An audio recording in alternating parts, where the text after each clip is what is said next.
My mom always told me to be nice to my teachers. Maybe I took her advice a little too far. I don't know.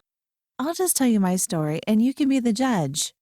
In my senior year of high school, my favorite subject was English, mainly because my teacher, who was 28 or 29 at the time, was the most passionate person I'd ever met. He read poetry while standing on the desk and challenged the class to fiery debates on interpretations of novels. It also didn't help that he was really, really cute. I knew it was silly, just a stupid crush, but I couldn't help but spend my English class daydreaming, drifting away into a world of fantasy that usually ended up being a little too naughty for class. Sometimes he'd catch me staring and respond with a raised eyebrow or a cheeky smile, but it never went anything past that. He was always very professional. Anyway, it wasn't long before I finished school and was accepted into college starting after the summer. There had been a whirlwind of parties since graduation, and after one particularly heavy party, I woke up the next morning with my head pounding. I grabbed my phone and waited for my eyes to focus. Opening up Facebook, a handful of suggested friends popped up. Second on the list was none other than my old English teacher, although his first name, Ethan, was now on display. In my groggy, tired, half-hungover state, I clicked Add Friend, giggled nerdily, and fell back into my pillow. Not more than 30 seconds later, and I felt the vibration of a notification on my phone. He'd accepted my request, and before I'd even had a chance to stalk his profile, up popped a message. "Hey, how's graduated life?"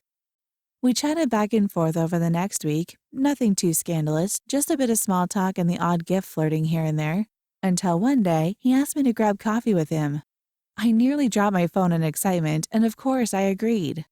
When we finally met up for the first time outside of school, it wasn't awkward at all. In fact, the chemistry between us was really strong. He said that he knew I liked him, but didn't want to risk anything during the school year.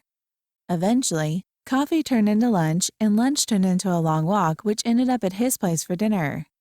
Normally, I'd see where this was going and slam on the brakes, but everything just felt so perfect. In no time at all, we were making out on his sofa, and my little teenage fantasies started playing out for real. One thing led to another, and before I knew it, we were in his bed with our clothes thrown across the room. What I didn't tell him is that this is my first time. I was so embarrassed and scared he would think I'm inexperienced that I just kind of went with it.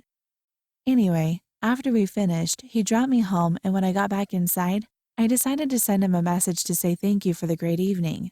But when I tried to message him on Facebook, I noticed his profile picture was blank and got a notification saying this person isn't available at the moment when I tried to send the message. In the 3 minutes it took me to walk back inside my house from his car and open Facebook, he had blocked me. The bad news is, I haven't been able to contact him since. Maybe he felt guilty about sleeping with a previous student, or maybe I just wasn't experienced enough for him. I don't know. I'm so confused. What do you think? Subscribe and let me know in the comments below.